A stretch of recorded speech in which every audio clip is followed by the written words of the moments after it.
Hello everyone. Today I want to talk about how to use the latest Pigeon breast pump in a simple and comfortable way. Many mothers use this pump because it is easy to handle and designed to make pumping smoother.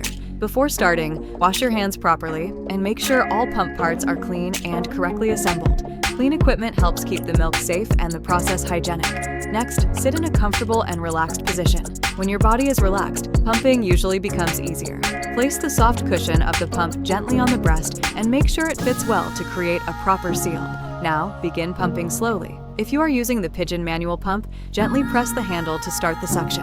Try to keep a slow and steady rhythm so the body can respond naturally. At the beginning, use light and gentle pressure to stimulate the breast. After a short time, you can continue pumping with a steady rhythm to help express milk more effectively.